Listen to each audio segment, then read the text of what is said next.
Bom, ainda sobre a questão das normas gerais, a Constituição Federal, ela diz o seguinte: a União é que detém a competência privativa, mas é uma competência privativa para legislar apenas sobre normas gerais.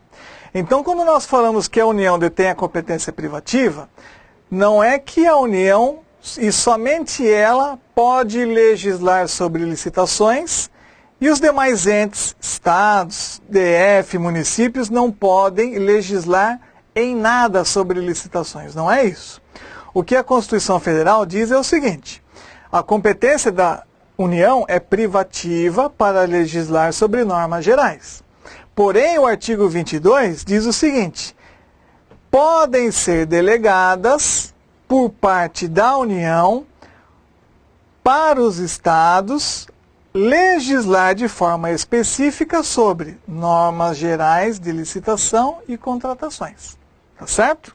Então, a regra é a seguinte: a União pode legislar sobre licitações e contratos de normas gerais. Porém, os outros entes da administração não estão proibidos de legislar de forma específica, desde que, nessa autorização, respeite os demais entes, as normas gerais que a União já editou sobre licitações e contratos administrativos. Tá certo? Bom, o artigo 173, parágrafo 1º da Constituição Federal, diz o seguinte: a lei estabelecerá o estatuto jurídico da empresa pública, da sociedade de economia mista e suas subsidiárias que explorem atividade econômica ou comercializem bens ou prestem serviços, dispondo sobre essa lei. Ela vai dispor sobre licitação e contratos por parte das empresas públicas, sociedades de economia mista e suas subsidiárias, tá certo? Por quê? Porque as empresas públicas, as sociedades de economia mista e as suas subsidiárias, elas participam no mercado, que é um campo muito competitivo. Então, o lógico seria que as empresas públicas e as sociedades de economia mista tivessem regras menos rígidas que possibilitassem elas de acompanhar a competição no mercado capitalista, tá certo? Porém, essa lei que exige o parágrafo 1º do artigo 173 da Constituição Federal, ela ainda não foi editada. Então, como ainda não existe essa lei, ou seja, esse estatuto, tá certo? Esse estatuto que iria reger normas de licitação e contratos para empresas públicas, sociedades de economia mista e suas subsidiárias. Como essa lei, que prevê esse estatuto, ainda não foi criado, então a Lei 8666 aplica-se integralmente para as empresas públicas, para as sociedades de economia mista e suas subsidiárias. Ok? Agora, quando for criado, aí vai valer essa lei. Mas enquanto essa lei não for criada, esse estatuto não for criado, vai as empresas públicas, sociedade de economia mista e suas subsidiárias serem regidas pela Lei 8666. Tá? O artigo 1º, o artigo 1º da Lei 8666 diz que esta lei é a Lei 8666, vai estabelecer normas gerais, porque essa é a competência da União.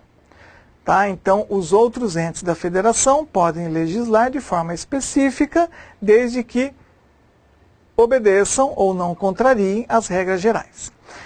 Esta lei, que é a Lei 8666, ela se divide em dois grandes assuntos. A primeira parte da Lei 8666 trata das licitações e a segunda parte da Lei 8666 trata dos contratos administrativos. Sempre lembrando que licitação é o meio e contratos administrativos é a finalidade. Nós já vimos isso, tá?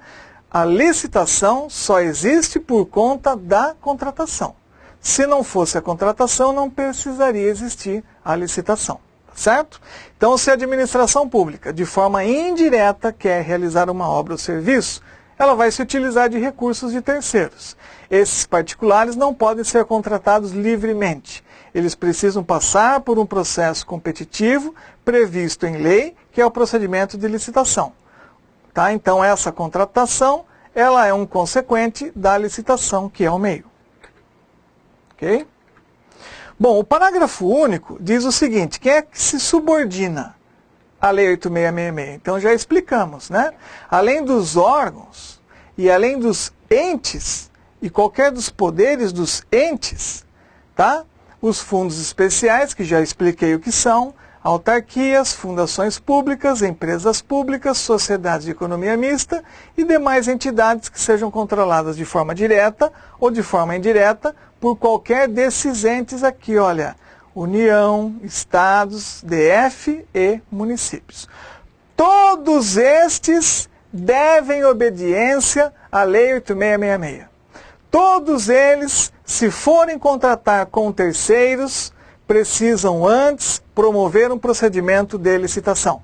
Tá? A forma de andamento são as suas modalidades: convite, tomada de preço, concorrência, concurso, leilão ou pregão. Tá? E o critério de julgamento para ver quem vai ser o vencedor, tá? São os tipos de licitação. Tá certo? Que é o melhor preço, o maior lance, tá? Que é técnica e preço. Pois bem, o artigo 3º, ele diz o seguinte: a licitação destina-se a garantir. Olha, são 3 regras extremamente importantes. A primeira delas, a observância do princípio constitucional da isonomia. Ou seja, todos os que quiserem participar de uma licitação, eles vão ter regras isonômicas, salvo aquelas que a própria lei ressalva, tá?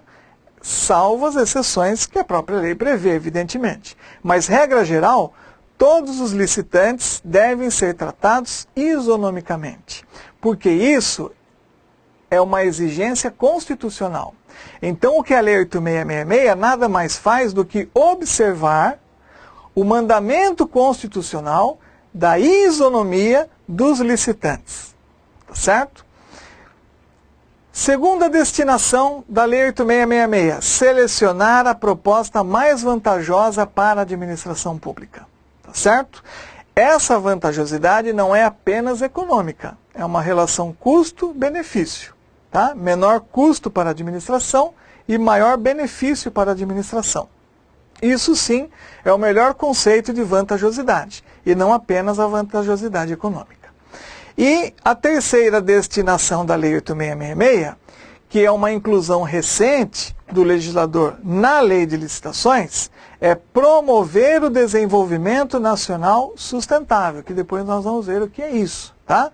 Fomentar a geração de renda, fomentar a geração de empregos, tá certo? Fomentar a indústria nacional, as empresas nacionais, tá certo? Então essas são as 3 destinações da Lei de Licitações. A isonomia, que a Lei 8.666 apenas observa o mandamento constitucional. Segundo, selecionar para a administração a proposta mais vantajosa, e essa vantajosidade não é apenas econômica, é uma relação custo-benefício. E terceiro, vamos utilizar da licitação e da contratação para promover o desenvolvimento nacional brasileiro de forma sustentável, tá certo? Promovendo riqueza nacional, gerando empregos, gerando renda, tá? E preservando o equilíbrio do meio ambiente. Tudo isso é promoção do desenvolvimento nacional de forma sustentável. Tá? E a lei de licitação, ela é processada e ela é julgada numa estrita conformidade de acordo com princípios que chamamos de princípios básicos. Quais seriam esses? 1. Legalidade, ou seja, o procedimento de licitação é previsto em lei. E o administrador, quando promove esse processo administrativo de licitação, ele promove de acordo com a estrita legalidade, ou seja, deve-se observar os requisitos previstos em lei para se promover a licitação. Tá? A impessoalidade, a igualdade, ou seja, sem discriminação e observando-se sempre o princípio constitucional, o mandamento constitucional da isonomia. A moralidade e a probidade administrativa, que é o dever que o administrador e os particulares que contratam e licitam com a administração também devem ter em relação à ética, aos bons costumes e à moral. Tá? A publicidade, ou seja, não temos atos sigilosos no procedimento de licitação, a não ser quanto ao conteúdo da proposta, que são os preços, até a data da respectiva abertura. Fora isso, o procedimento de licitação ele é público, ele é aberto, ele é transparente, para que qualquer cidadão possa fiscalizar e os órgãos de controle também possam, evidentemente, fiscalizar. Outro princípio, vinculação a instrumento convocatório.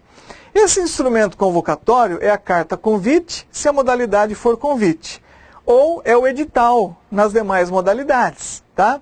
Se for pregão, se for tomada de preço, se for concorrência, o instrumento que convoca os licitantes a participarem é o edital. Uma vez publicado o edital, a administração está vinculada ao instrumento convocatório e não pode desrespeitar as regras que a própria administração criou. Tá? Porque não teria sentido a administração pública publicar um edital, inserir nesse edital, que é o instrumento convocatório, regras e a administração desobedecer essas regras. Então, a vinculação da administração ao instrumento convocatório nada mais é do que uma questão de bom senso. Se a administração pública cria regras, ela, melhor do que ninguém, deve dar o bom exemplo e se vincular a essas regras, devendo cumprir as regras que ela mesma criou. Outro princípio, julgamento objetivo. Porque se o julgamento fosse subjetivo, de nada adiantaria o procedimento de licitação. Porque aí o administrador poderia criar regras subjetivas e ele iria escolher para contratar quem ele bem entendesse, quem ele bem quisesse. E ele não pode. Quando a administração julga uma licitação, ela julga de forma objetiva, ou seja, com critérios objetivos. Tá certo? E esses critérios objetivos, eles também vão servir para garantir a isonomia, a igualdade entre os licitantes. Tá certo? Então, esses são princípios básicos. Quais são os princípios básicos que são regidos pela licitação? Legalidade, ou seja, o que a lei prevê, a administração deve cumprir. Impessoalidade e igualdade, que são vertentes da isonomia. Moralidade e probidade administrativa, que é as regras de bons costumes, de ética, de moral, que tanto a administração quanto os particulares que participam na licitação devem observar. Um instrumento que convoca os particulares a participarem da licitação vincula a administração pública, que não pode desrespeitar as regras que ela mesma criou. E o julgamento que jamais poderá ser subjetivo. O julgamento de uma licitação deve ser sempre de forma objetiva, tá certo? Senão de nada adiantaria o procedimento de licitações. Então nós temos aqui 3 destinações da licitação, que é a isonomia, a vantajosidade e o desenvolvimento nacional sustentável, e temos também os princípios básicos, que são esses que nós acabamos de mencionar. Tá certo? Quando eu disse que a licitação serve para selecionar a proposta mais vantajosa, essa vantajosidade nem sempre é o menor preço. Porque você já ouviu aquele ditado que o barato sai caro? Então o barato sai caro e sai mesmo. E isso a lei deve evitar, porque se o barato sai caro, isso se transforma num prejuízo para a administração pública. Então a vantajosidade está numa relação. Que relação é essa? Custo-benefício. Menor custo, maior benefício. Tá certo? É essa vantajosidade que a lei de licitações quer garantir para a administração pública. Existem os tipos de licitação que são os critérios de julgamento. Tá certo? como por exemplo a técnica. Quando nós utilizamos, ao invés de julgar uma licitação pelo preço, julgamos pela técnica, quer dizer o seguinte: o preço não é o mais importante. Mais importante é a qualidade ou qualificação técnica que o particular detém. A sua experiência, a sua capacidade. Isso é o tipo de julgamento. Nós vamos observar a capacidade técnica do licitante. Isso, às vezes, é mais importante que o critério preço. Por isso que a vantajosidade nem sempre é econômica. É uma relação custo-benefício. Tá certo? Até citei um exemplo aqui, olha, serviço de engenharia consultiva. Vamos supor que a obra seja uma obra pública muito complexa e os engenheiros que compõem o quadro de servidores públicos do ente da administração não detêm a qualificação necessária para aquele tipo de obra pública complexa. Então a administração ela precisa contratar um serviço de engenharia consultiva. Tá? Aí o preço não é o mais importante, mas sim a qualificação técnica é o mais importante. E aí o tipo de licitação não é o melhor preço, mas sim a técnica. Tá certo? Bom, quando falamos em desenvolvimento nacional sustentável, que também é uma das finalidades da lei de licitações, então nós temos como exemplos aqui o seguinte: microempresas e empresas de pequeno porte, elas detêm alguns benefícios quando participam da lei de licitações. Mas, professor, isso não viola o princípio da igualdade? Não viola. Por quê? Porque a lei não está privilegiando uma determinada empresa de pequeno porte. A lei não está privilegiando uma determinada microempresa. A lei está privilegiando, de forma genérica, todas as microempresas e todas as empresas de pequeno porte. Então, nesse ponto é que não viola o princípio da igualdade. E esses benefícios às microempresas e esses benefícios às empresas de pequeno porte só existem porque a licitação ela deve perseguir o desenvolvimento nacional sustentável.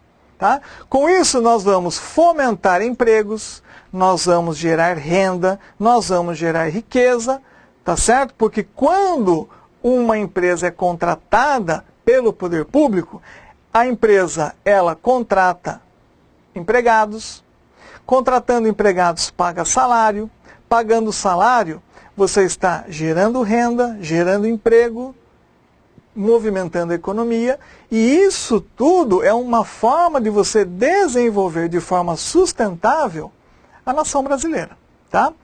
E não podemos esquecer que o desenvolvimento nacional, quando ele é sustentável, ele é para preservar o equilíbrio do meio ambiente. Tá certo? Tudo bem? Outro exemplo de desenvolvimento nacional sustentável, aplicação da margem de preferência. A Lei 8666, ela prevê o seguinte, tá? Quando numa licitação houver serviços ou produtos estrangeiros, pode ser criado por meio de decreto do Poder Executivo Federal, tá? Uma margem de preferência de até 25% sobre os preços dos produtos ou dos serviços estrangeiros. Tá certo? Então, por exemplo, se numa licitação, vamos para a lousa aqui, olha. Vamos para a lousa. Não, essa não é a lousa. A lousa é esse aqui. Isso. Então, se por exemplo, numa licitação, nós temos uma empresa brasileira e uma empresa estrangeira, chinesa, por exemplo, e elas ofertam os seus preços. A empresa brasileira oferta o seu preço em R$110 mil. E a empresa estrangeira, ela oferta o seu preço em R$100 mil. Pode haver a previsão, através de um decreto do Poder Executivo Federal, o seguinte: olha, para esse produto, para esse serviço, vai haver uma elevação de até 25% sobre o preço. Aplicando essa margem de preferência, nós vamos de forma fictícia acrescentar 25% e aí o preço que na verdade foi ofertado por 100 mil, em decorrência da margem de preferência, vai ser elevado a 125 mil. E se o tipo de licitação for o menor preço, ou o melhor preço, aí a empresa brasileira ela vai se consagrar vencedora. Entenderam? Por quê? Porque embora inicialmente o preço da empresa brasileira tenha sido maior, a margem de preferência que recai sobre o preço ofertado pela empresa estrangeira, elevando esse preço, faz com que fique maior que o preço ofertado pela empresa brasileira. E a empresa brasileira, tendo o menor preço, ela é contratada. Então isso é uma forma de desenvolvermos ou de procedermos ao desenvolvimento nacional sustentável. Ok? Muito bem. Para o próximo, aqui nós já estamos nos princípios, tá? O princípio da publicidade. Isso é de extrema importância para a licitação, tá? Todos os atos do procedimento licitatório são públicos. E quando nós falamos em públicos, nós damos publicidade. Essa publicidade pode se dar em mural, se for um convite, ou então pela imprensa, se for as demais modalidades. Concorrência, tomada de preço, pregão, nós vamos publicar pela imprensa. Se for um convite, publicamos no mural, que é um quadro de anúncio que existe nos órgãos ou entidades públicas, tá certo? O artigo 3º, parágrafo 3º da Lei 8666 diz o seguinte: a licitação não será sigilosa, sendo público e acessível ao público todos os atos do seu procedimento. Agora nós temos uma exceção. Salvo o conteúdo das propostas, que é o preço ofertado pelo licitante, que vai ficar sigiloso tão somente a data agendada para a sessão de abertura. A partir daí, o envelope é aberto e também este ato ele se torna público. E aí nós temos todos os atos literalmente públicos do procedimento de licitação. Tá? Ainda quanto aos princípios, probidade administrativa, ou seja, a licitação, os agentes públicos e os licitantes devem agir com honestidade, com moralidade, com a boa-fé que se exigem, tá certo? Então isso é um requisito. Se houver a violação desses princípios, se houver enriquecimento ilícito ou prejuízo ao erário, isso se transforma numa improbidade administrativa, e se transformando numa improbidade administrativa, isso vai gerar responsabilidade tanto aos particulares quanto aos administradores públicos. Tanto é que existe uma lei chamada Lei de Improbidade Administrativa. A vinculação ao instrumento convocatório, que é outro princípio que nós já vimos, diz o seguinte: a administração pública ela deve obediência aos atos que ela mesma criou. Tá? Então o edital, a carta convite, que é um instrumento onde se convoca os particulares a participarem da licitação, ele é composto de regras, que são as regras que vão reger o edital. Agora, não teria sentido a administração exigir que o particular cumprisse essas regras se a administração pudesse violar essas regras que ela mesma criou. Tá certo? Então a administração não pode se voltar contra os seus próprios atos. Ela se vincula aos atos que ela mesma criou. Então, se a administração inseriu regras no edital, antes de qualquer outra pessoa, a administração deve obediência aos atos que ela mesma criou. Tanto que o artigo 41 da Lei 8666 diz exatamente isso. O artigo 41 que está transcrito aí diz assim: a administração não pode descumprir normas e condições do edital pelo qual ela se acha estritamente vinculada. Se ela violar as regras que ela mesma criou, ela vai estar dando oportunidade para impugnações, para recursos administrativos e até mesmo ações judiciais, como, por exemplo, o mandado de segurança. Entenderam? Outro princípio é o julgamento objetivo, ou seja, deve ser estabelecida a forma pela qual será selecionada a proposta. O julgamento da licitação não pode ser subjetivo, porque se o julgamento da licitação fosse subjetivo, de nada serviria a licitação. Então, o julgamento se pauta por critérios objetivamente definidos no edital. Então, se é o menor preço e ponto. Se é o maior lance e ponto. O julgamento é objetivo. Tá? O artigo 45 da Lei 8666 diz o seguinte: o julgamento das propostas é objetivo e a comissão de licitação ou responsável pelo convite deve realizar em conformidade com os tipos de licitação, os critérios previamente estabelecidos no instrumento convocatório, de maneira a possibilitar a aferição pelos licitantes e pelos órgãos de controle. Tá? Esses órgãos de controle pode ser o controle interno da administração, pode ser o controle externo da administração, que se dá através do Poder Legislativo e o Tribunal de Contas, tá? O Ministério Público. E isso só é possível em razão da transparência, que é a publicidade. E é a publicidade que vai mostrar se o procedimento de licitação ele é julgado de forma objetiva.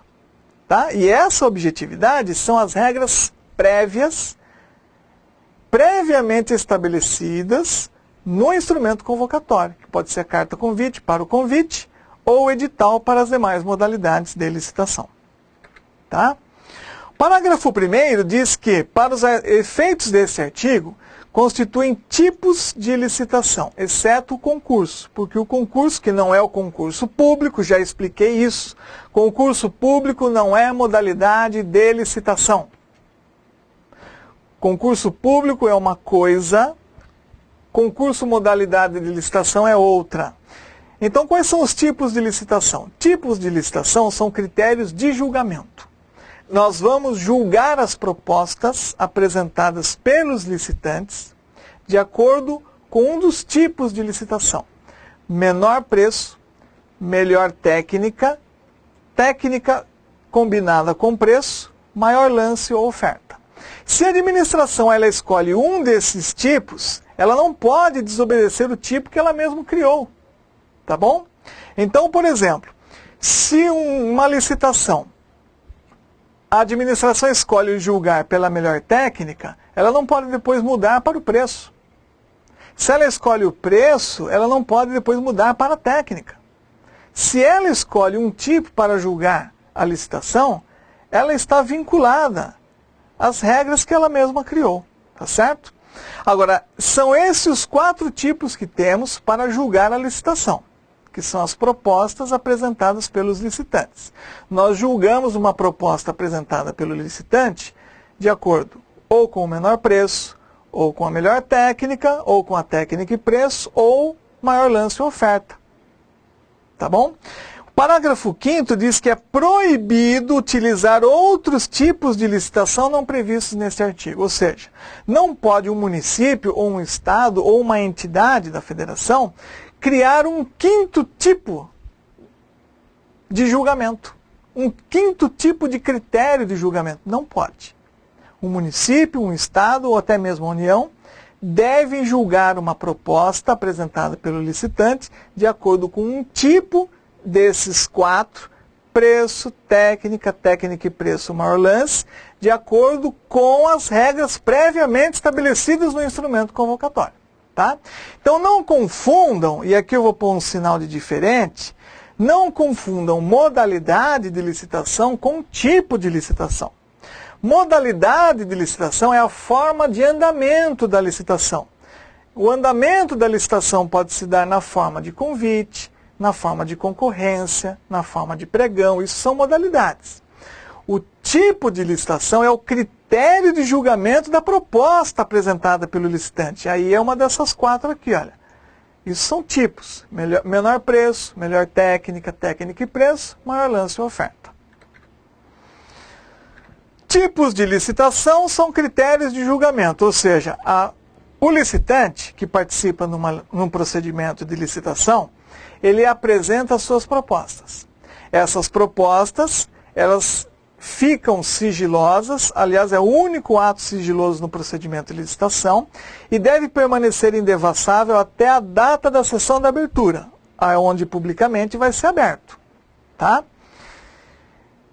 Para julgar as propostas apresentadas pelos licitantes, nós utilizamos um dos 4 tipos, que não se confunde com as modalidades. Tá certo? Então, um convite, que é a modalidade, pode se utilizar do tipo menor preço, tipo melhor técnica e assim por diante. Tá?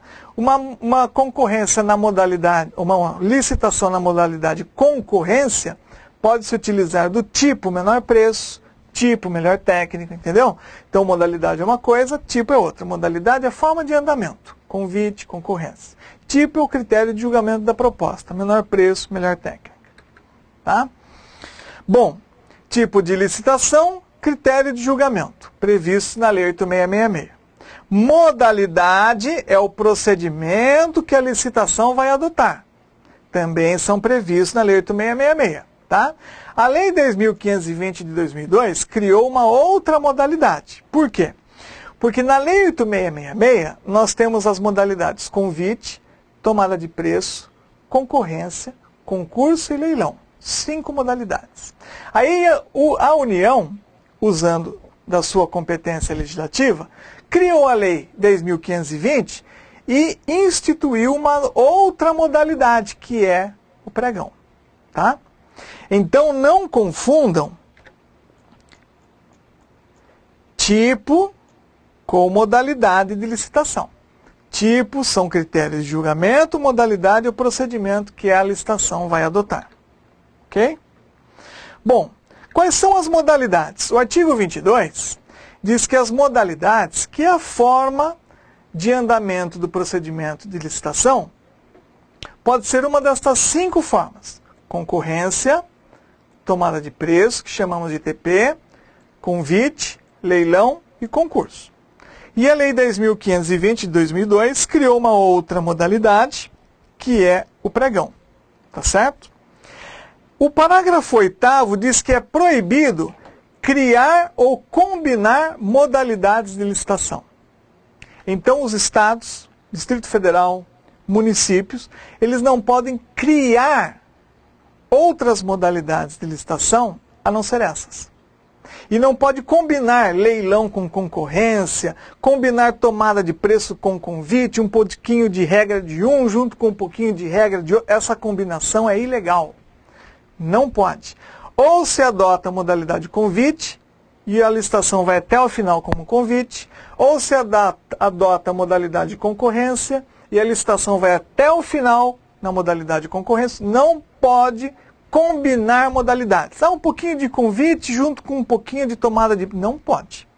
Assim como não pode também o administrador criar uma nova modalidade de licitação. Não pode. E, aliás, nós já vimos que a administração não pode criar nem modalidades e nem tipos de licitação. As modalidades e os tipos são aqueles previstos na lei e o administrador deve obediência. Não pode criar a não ser essas modalidades, não pode criar a não ser os tipos que a Lei 8.666 já prevê. Tá certo? Vamos ver agora um pouco a respeito das modalidades.